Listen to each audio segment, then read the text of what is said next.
Concrete technology हा subject शिकणार आहे। त्याच्यामध्ये पहिलाच युनिट जो आहे आपला सिमेंट हा युनिट स्टार्ट केला होता।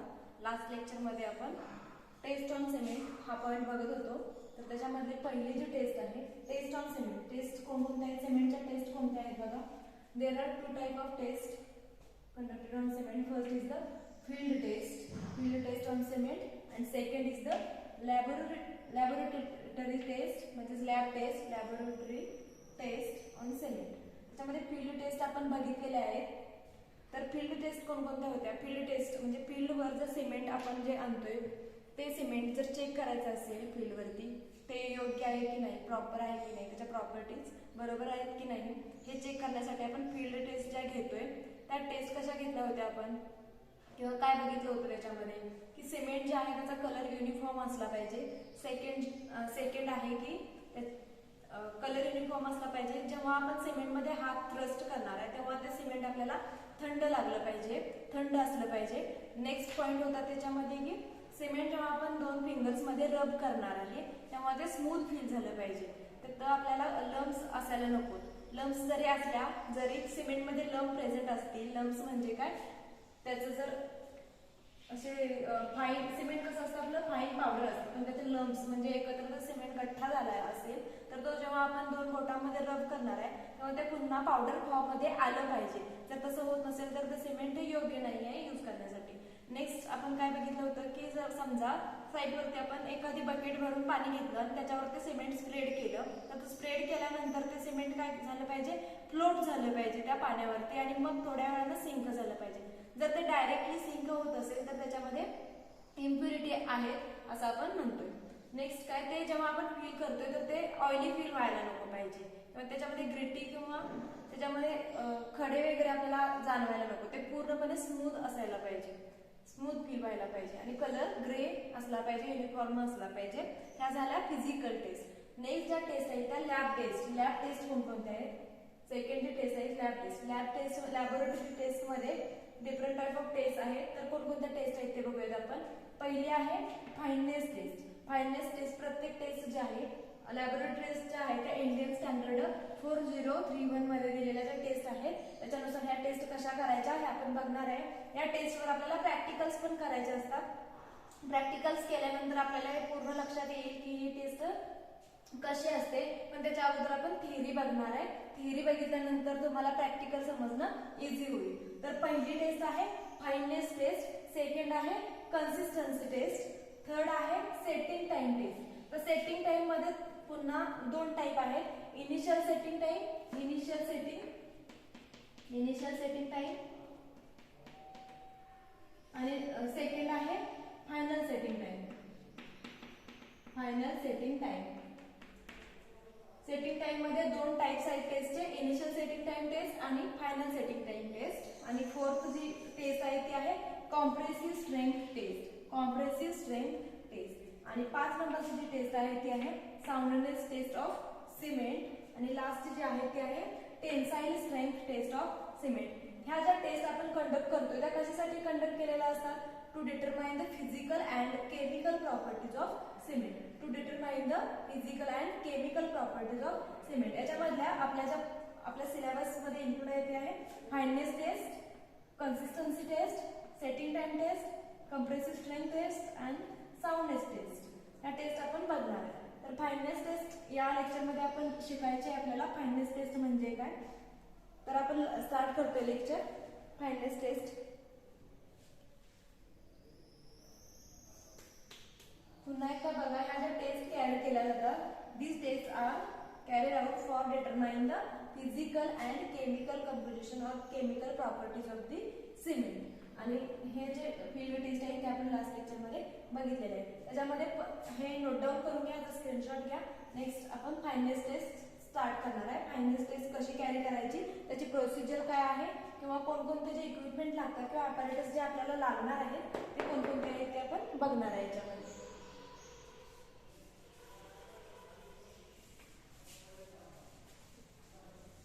फाईननेस टेस्ट बघायचं आहे आपल्याला। फाईननेस म्हणजे काय बघा, फाईननेस म्हणजे काय आपण बघितलं की सिमेंट पावडर फॉर्म मध्ये असतं, पावडर फॉर्म मध्ये असतं। म्हणजे काय सिमेंटचे पार्टिकल एकदम म्हणजे सिमेंटचे जे पार्टिकल आहेत एकदम फाईन असतात. तर त्या प्रत्येक पार्टिकलची साईज कशी आहे किंवा सिमेंटची पार्टिकलची साईज किती ते सिमेंट फाईन आहे हे आपल्याला चेक करायचं आहे. तर ते फाईननेस टेस्टद्वारे आपण करतोय. फाईननेस टेस्टद्वारे ते करतोय. तर आता फाईननेस टेस्टमध्ये बघा फाईननेस म्हणजे काय, फाईननेसची डेफिनेशन बघा. Fineness of cement is the fineness of cement is affects on the rate of hydration, rate of gain of strength and also on the rate of evolution of heat. आता याच्यामध्ये बघा fineness of cement, fineness taste मध्ये fineness म्हणजे काय, it is आपण last lecture मध्ये बघितलंय fineness म्हणजे काय. इट इज अ मेजर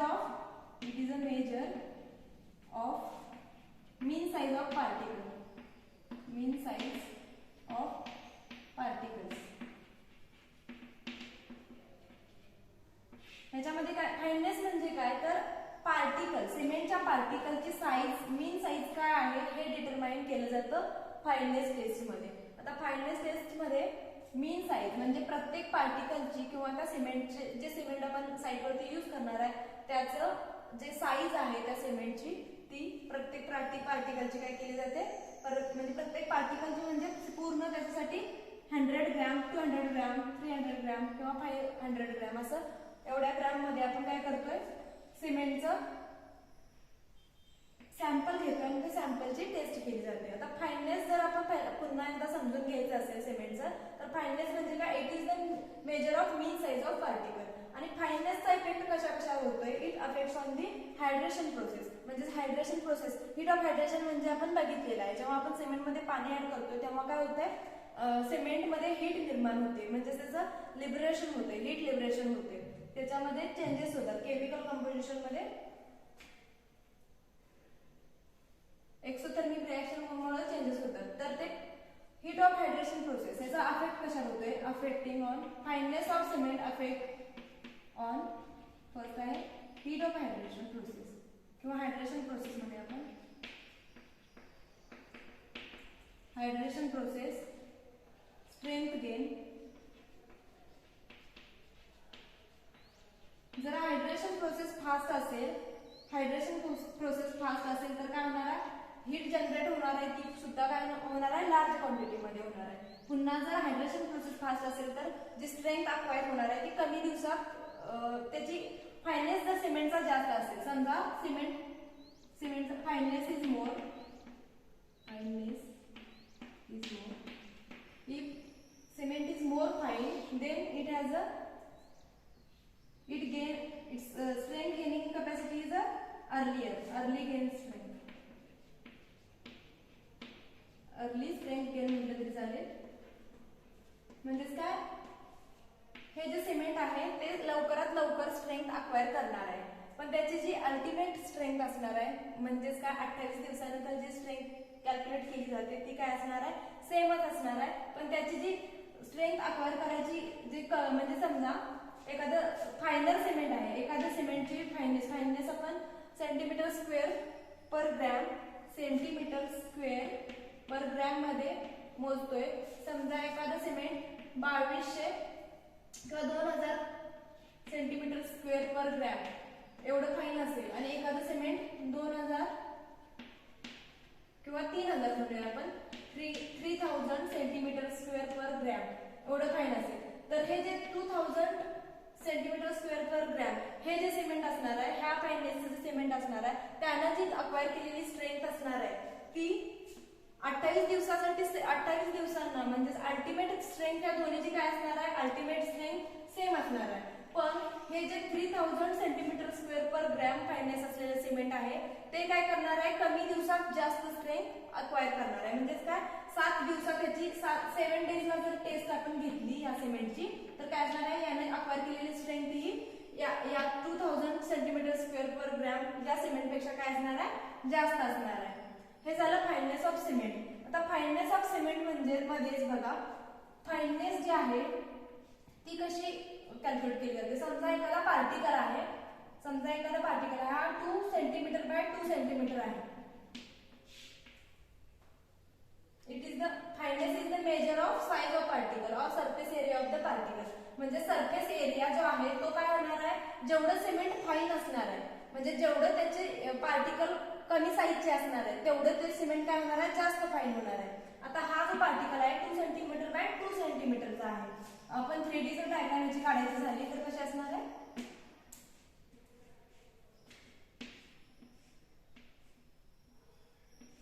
हे समजा ह्याची विड्थ 2 मीटर आहे, हाईट 2 मीटर आहे आणि पुन्हा इकडचं जे असा डिस्टन्स आहे ते पण 2 सेंटीमीटर मध्ये पार्टिकल आपण कन्सिडर केलाय 2 सेंटीमीटर. हा सिमेंटचा पार्टिकल आहे समजा, तर ह्याचा सरफेस एरिया कसा कॅल्क्युलेट करतोय आपण?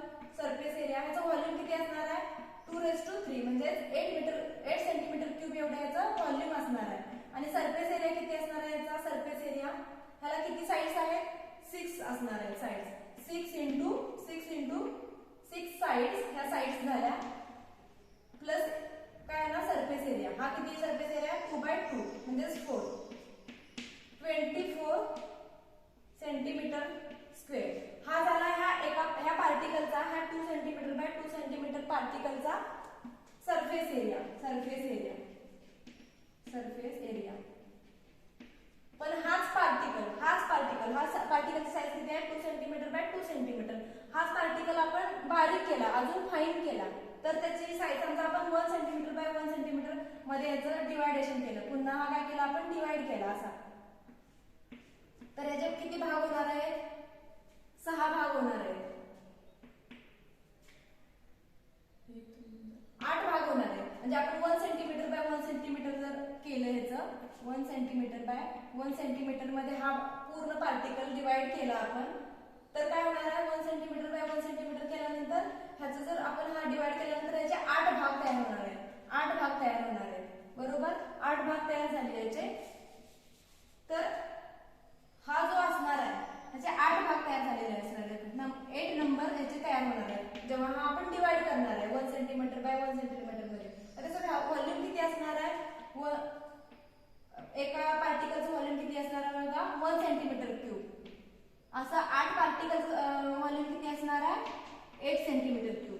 म्हणजे जेव्हा आपण हा पार्टिकल डिवाइड करतोय तेव्हा त्याचं जे व्हॉल्यूम आहे 8 सेंटीमीटर क्यूब हे सेमच राहणार आहे, पण त्याचा सरफेस एरिया इन्क्रीज होणार आहे. सरफेस एरिया कसा इन्क्रीज होणार बघा? पुन्हा सरफेस एरिया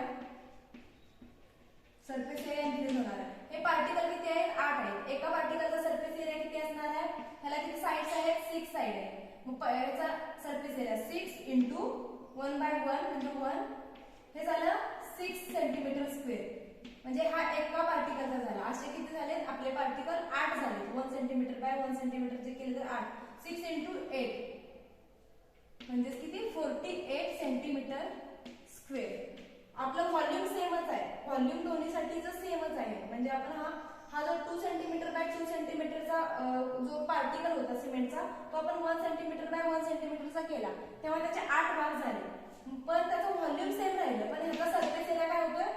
इन्क्रीज होतोय 48 सेंटीमीटर स्क्वेअर. हा सरफेस एरिया इथे किती आहे? 2 सेंटीमीटरचा असताना 24 सेंटीमीटर स्क्वेअर होता. मग काय होतंय? जेवढं आपण सिमेंट आपलं फाईन बनवणार आहे, जेवढं त्याचं पार्टिकल कमी बारीक करणार आहे तेवढं त्याची फाईननेस इन्क्रीज होणार आहे. आणि फाईननेस इन्क्रीज झाल्यानंतर आपण बघितलंय की it affects on the hydration process and strength gain process. म्हणजे हायड्रेशन प्रोसेस आहे ती जेवढं आपलं सिमेंट फाईन असणार आहे तेवढी हायड्रेशन प्रोसेस फास्ट असणार आहे. तसंच स्ट्रेंथ सुद्धा काय होणार आहे? लवकर गेन होणार आहे. म्हणजे कमी दिवसात जास्त स्ट्रेंथ आपल्याला मिळणार आहे. अल्टिमेट स्ट्रेंथ जरी सेम असली तरी कमी दिवसात आपल्याला जास्त स्ट्रेंथ मिळणार आहे. त्यामुळे काय होणार आहे? आपलं जे कन्स्ट्रक्शन आहे त्याचं जे आपण ती कन्स्ट्रक्शन प्रोसेस आपण काय करू शकतो? फास्ट करू शकतो. कॉलमचं कास्टिंग, स्लॅब कास्टिंग हे आहे ते आपली प्रोसेस फास्ट होऊ शकते. हे झालं फाईननेस ऑफ सिमेंट. हे म्हणजे त्याच्यामध्ये सिमेंटचे फाईननेस म्हणजे आपण काय बघितली? तर फाईननेस आपण डेफिनेशन याच्या अगोदर पण बघितलेली आणि इथं पण आहे की it is the measure of size of mean particle size. It is the measure of mean size of particle. It is the measure of mean size of particle. It is the measure of mean size of particle. तर fineness बघितल्यानंतर आपल्याला next बघायचं आहे की ही taste आपण कशी घेतोय.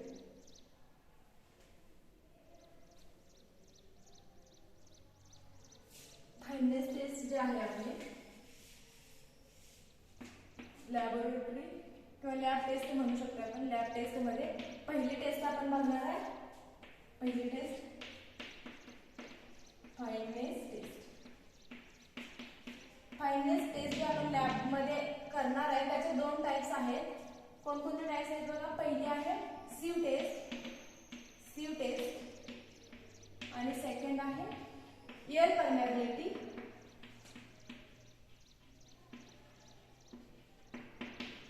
Air permeability test. Sieve test. आता पहिल्यांदा आपण सीव टेस्ट बघायची आहे. सीव टेस्ट कशी केली जाते. सीव टेस्ट कॅरी आउट करत असताना आपण सीवचा यूज करतो. याच्यामध्ये कशा कशाचं कोणकोणते अपॅरेटस लागणार आहेत किंवा इन्स्ट्रुमेंट लागणार आहे. पहिला आहे weighing balance. Weighing balance. Weighing balance म्हणजे काय. वजन काटा. वजन काटा जो आपल्याला लागतोय तो म्हणजे सिमेंट जे आपण घेणार आहे, सिमेंटचं सॅम्पल, त्याचं वजन घेण्यासाठी आपल्याला हे लागणार आहे. सेकंड आहे सीव. सीव लागणार आहे आपल्याला. याच्यामध्ये 90 मायक्रॉन साईजची सीव लागणार आहे. आपण प्रॅक्टिकल करत असताना तुम्ही ती जेव्हा ऍक्च्युअल मध्ये बघणार आहे तेव्हा तुमच्या लक्षात येईल. सीव लागणार आहे 90 मायक्रॉनची किंवा 9 नंबर सीव जी असणार आहे ती लागणार आहे आपल्याला. सीव ह्याच्यासाठी लागणार आहे ती आपली सीव टेस्ट साठी. एअर परमेबिलिटी टेस्ट आपण नंतर बघायचं. फाईननेस टेस्टच्या दोन टाइप. फाईननेस टेस्टचे दोन टाइप आहेत. पहिली आहे सीव टेस्ट आणि दुसरी आहे एअर परमेबिलिटी टेस्ट. त्याच्यामध्ये सीव टेस्ट आपण बघतोय आता. तर त्याच्यासाठी लागणारे हे इन्स्ट्रुमेंट्स आहेत. इन्स्ट्रुमेंट्स. तर स्टेप वाईज प्रोसिजर बघायची. आपण सीव टेस्ट कशी कॅरी करतोय किंवा ऑब्जेक्टिव्ह काय आहे. ऑब्जेक्टिव्ह बघायला टेस्टचं काय आहे. त्याच्यामध्ये आपल्याला बघायचं objective of this test. Objective of this test is the object of this test is to check the proper grinding of cement, as finer cement have a quicker action with the water and gain early strength.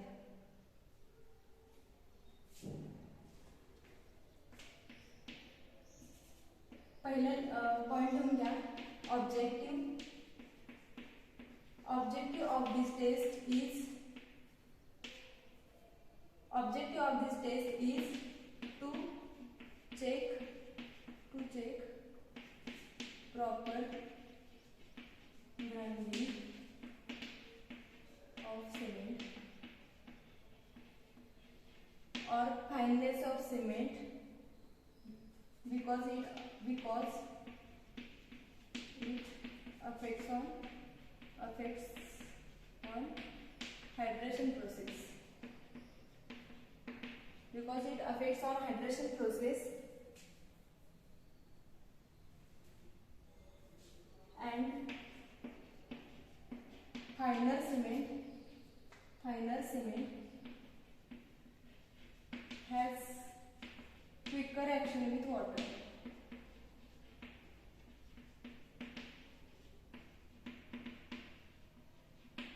म्हणजेच काय, cement जेवढं जास्त fine असणार आहे, म्हणजेच मोठा particle असण्यापेक्षा ते जर त्याच मोठ्या पार्टिकलचं आपण डिवायडेशन करून त्याचे छोटे छोटे पार्टिकल केले तर काय होणार आहे, त्याचा सरफेस एरिया इन्क्रीज होणार आहे आणि वॉटरशी कॉन्टॅक्ट आल्यानंतर वॉटर बरोबर जे ऍक्शन होणार आहे ती काय असणार आहे, फास्ट असणार आहे. त्यामुळे हीट ऑफ हायड्रेशन प्रोसेस सुद्धा फास्ट असणार आहे. स्ट्रेंथ जी मिळणार आहे ती पण काय होणार आहे, लवकर मिळणार आहे. त्या सिमेंटला जी स्ट्रेंथ येणार आहे ती पण आपल्याला लवकर मिळणार आहे. नेक्स्ट आपल्याला बघायचं आहे प्रोसिजर बघायची आहे आपल्याला. प्रोसिजर मध्ये बघा, ऑब्जेक्टिव्ह बघितला. नेक्स्ट ऑब्जेक्टिव्ह लिहून घ्यायचा आहे, स्क्रीनशॉट घ्या. Procedure first is take 100 gram cement.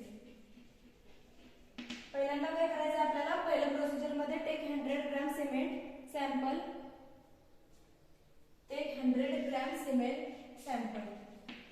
आपल्याला वेइंग बॅलन्सचा यूज करून काय करायचं, 100 ग्रॅम सॅम्पल घ्यायचं आहे आणि ते सॅम्पल घेतलेलं आहे 100 ग्रॅम. त्याला आपण W1 म्हणायचं आहे. W1 असं नाव द्यायचं आहे. नेक्स्ट आहे put it on the 90 micron sieve with a lid pan at top and bottom respectively. आता हे जे आपलं 100 ग्रॅम सिमेंट आपण घेतलंय, put it on 90 micron sieve. हे करायचं आपल्याला. सीव जे असते, आपण तुम्ही प्रॅक्टिकल करत असताना बघा की सीव असते, सीव अशा प्रकारे असते आणि या सीव वर इथं मेन्शन केलेलं असते, सीवची साईज मेन्शन केलेली असते, 90 मायक्रॉन किंवा 9 नंबर सीव असं मेन्शन केलेलं असणार आहे त्या सीव वरती. त्या सीव मध्ये काय करायचं आपल्याला, हे 100 ग्रॅम जे सिमेंट आहे आपण मेजर केलेलं ते ह्या सीव मध्ये घ्यायचं आहे. या सीव मध्ये घेतल्यानंतर ही सीव काय करायची आहे आपल्याला कव्हर करायची आहे. टॉप साइडला एक लीड बसवायचा आहे आणि बॉटम साइडला एक लीड बसवायचा आहे. सीव म्हणजे काय, इथून काय सीव म्हणजे काय, चाळण. तर ते वरच्या साइडला एक लीड आपल्याला फिट करायचं आहे आणि बॉटम साइडला एक लीड फिट करायचं. लीड म्हणजे काय, टोपर. तर का फिट करायचं आहे, जेव्हा आपण ते चाळणार आहे तेव्हा त्याच्यातून ते सिमेंटचे पार्टिकल आहेत ते काय व्हायला नको, बाहेर जायला नको, याच्यासाठी आपण लीड फिट करायचा आहे. नेक्स्ट पहिला आहे टेक 100 ग्रॅम सिमेंट. नेक्स्ट आहे put it on a 90 micron sieve. Third आहे 90 micron sieve with lid pan. ह्याच्यामध्ये लिहून घ्या, with put it on 90 micron sieve with lid pan at bottom and top. हे जी लीड आहे, lead आणि ही मध्ये आहे ती सीव आहे. 90 मायक्रॉनची आहे ती 90 मायक्रॉन सीव. थर्ड आपला आहे shake the sieve manually for shake the sieve manually for 10 to 15 minutes. पहिल्यांदा काय करायचं, 100 ग्रॅम सिमेंट आपल्याला मेजर करून घ्यायचं आहे. मेजर केलेलं सिमेंट जे आहे त्याला आपण W1 असं नाव द्यायचं आहे.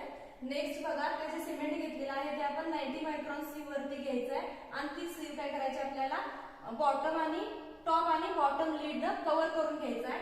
थर्ड प्रोसिजर आहे shake the sieve with manually. Sieve manually म्हणजे काय, हातानेच आपल्याला ते काय करायचं आहे, चाळायचे. सीव जी असणार आहे ते चाळायचं आहे आणि किती मिनिटासाठी, 10 ते 15 मिनिटसाठी आपल्याला ते सीविंग करायचं आहे. आणि हे सीविंग करत असताना आपल्याला लक्षात घ्यायचं आहे, सीविंग जे आपण करतोय ते कसं असलं पाहिजे, anti clockwise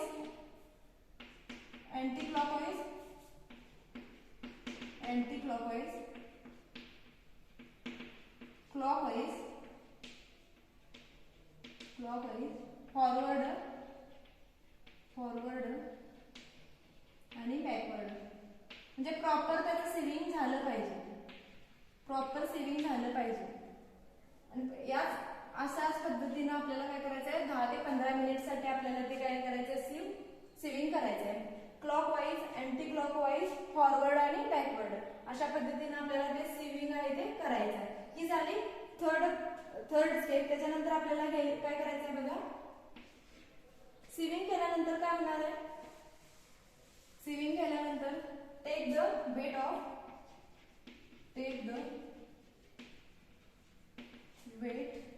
of residue on 90 micron sieve. Properly sieving 10 ते 15 मिनिट केल्यानंतर, ते सीवचं सीविंग केल्यानंतर जी सीव असणार आहे मधली, ही 90 मायक्रॉनची जी सीव असणार आहे त्याच्यावर काही पार्टिकल ज्याचं 90 मायक्रॉन पेक्षा जास्त साईज असणार आहे ते पार्टिकल काय होणार आहेत, ह्या सीव वरती रिटेन होणार आहे. म्हणजे इथून ते पास होणार नाहीये, त्या सीव मधून पास होणार नाहीये. ते जे मटेरियल आहे 90 मायक्रॉन सीव वर जे रिटेन होणार आहे त्याचा आपल्याला काय करायचं आहे, वेट घ्यायचं आहे. ते पुन्हा आपल्याला वजन घ्यायचं आहे आणि त्या वेटला नाव द्यायचं आहे W2. त्या दुसऱ्या जे वेट घेणार आहे फोर्थ स्टेप मध्ये त्याला नाव द्यायचं आहे W2. आणि W2 कॅल्क्युलेट केल्यानंतर आपल्याला लास्टला जी स्टेप आपली आहे पाचवी, calculate fineness of cement.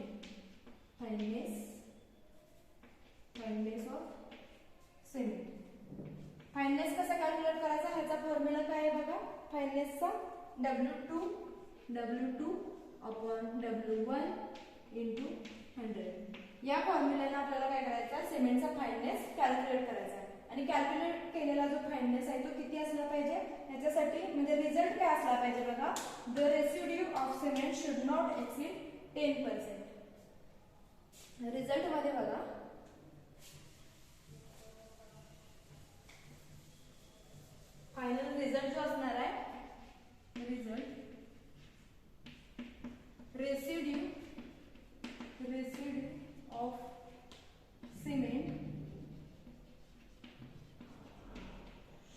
not exceed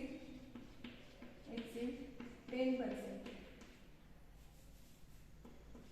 10% पेक्षा जास्त रेसिड्यू असायला नको. हा जो फॉर्म्युला आहे फाइंडनेस कॅल्क्युलेट करायचा W2/W1 इंटू 100. आता W1 आपल्याला माहितच आहे, आपण 100 ग्रॅम घेतले. समजा W2 जे वेट रिटेन झाले आपल्या C वरती रिटेन, तर C वरती जे वेट रिटेन झाले, जे पार्टिकल पास झालेले नाहीत, ते समजा W2 आपलं 10 आलं.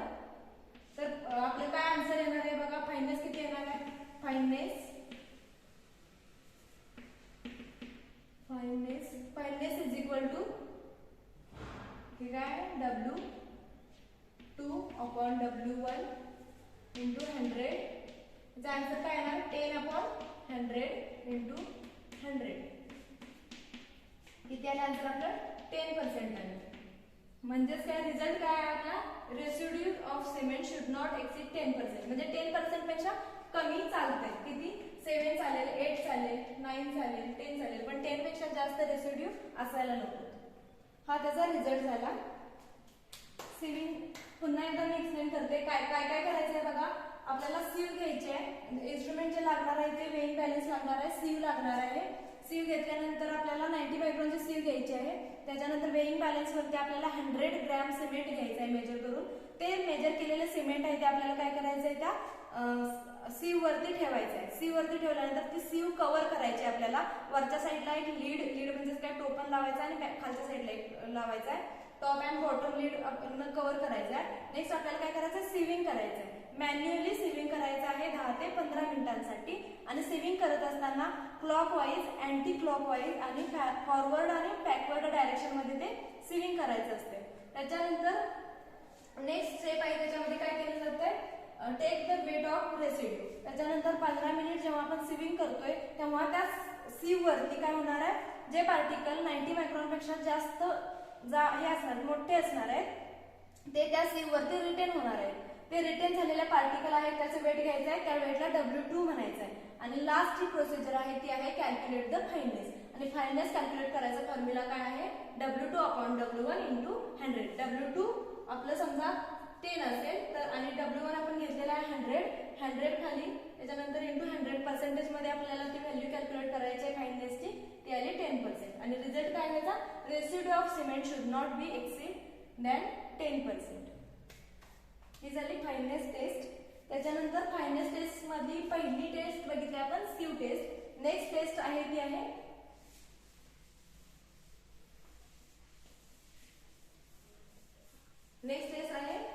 Air permeability test. Air permeability taste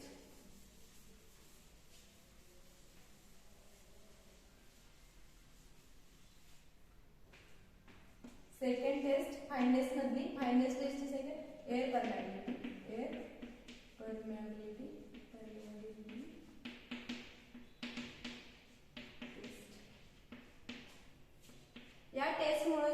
या टेस्ट मध्ये जे आपण सिमेंटची फाइंडनेस कॅल्क्युलेट करतोय ती fineness cement centimetre square per gram म्हणजे सरफेस एरिया सिमेंटचा त्याच्यामध्ये मेजर केली जाते. Air permeability test is based on the specific surface of cement. This test is based on surface area of cement. Surface area of cement. Air permeability test is based on the surface area of cement. हा झाला पहिला point. त्याच्यामध्ये surface एरियाचं म्हणजे काय? Centimetre square per gram मध्ये आपण या टेस्टने जे फाइंडनेस येणार आहे ते मेजर करतोय. नेक्स्ट आहे याच्यासाठी जे अपॅरेटस यूज केलं जातं, Lea and Nurse apparatus.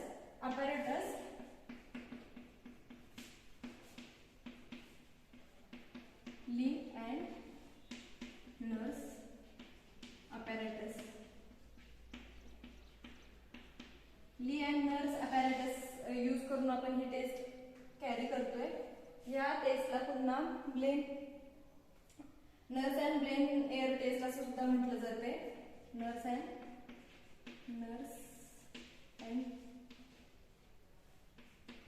Blends air permeability test.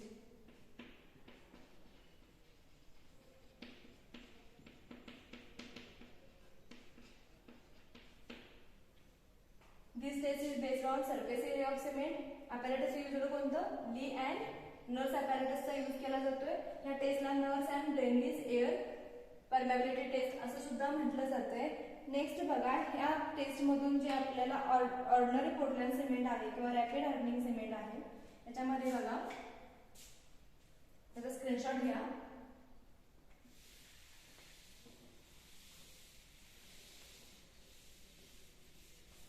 Air permeability taste द्वारे जे टेस्ट घेतली जाते सिमेंटची त्याच्यामध्ये ऑर्डिनरी पोर्टलँड सिमेंट असेल किंवा रॅपिड हार्डनिंग सिमेंट असेल किंवा लो हीट सिमेंट असेल. लो हीट सिमेंट फुलफॉर्म मध्ये लिहून घ्या. Ordinary Portland cement, rapid hardening cement आणि लो हीट सिमेंट. याचा सरफेस एरिया किती असला पाहिजे बघा, याचा सरफेस एरिया किती असला पाहिजे? ओपीसीचा ऑर्डिनरी पोर्टलँड सिमेंटचा 2250 सेंटीमीटर स्क्वेअर पर ग्रॅम. याच्यापेक्षा कमी असायला नको सरफेस एरिया त्याचा. आरएचसी म्हणजेच काय? Rapid hardening cement. Rapid hardening सिमेंटचा 3250 सेंटीमीटर स्क्वेअर पर ग्रॅम. याच्यापेक्षा कमी सरफेस एरिया असायला नको. नेक्स्ट लो हीट सिमेंटचा 3000 centimetre square per gram. 3200 centimetre square per gram पेक्षा सरफेस एरिया कमी असायला नको. ही झाली air permeability test of cement. Next लेक्चरमध्ये आपण कन्सिस्टन्सी टेस्ट ऑफ सिमेंट बघणार आहे. थँक्यू.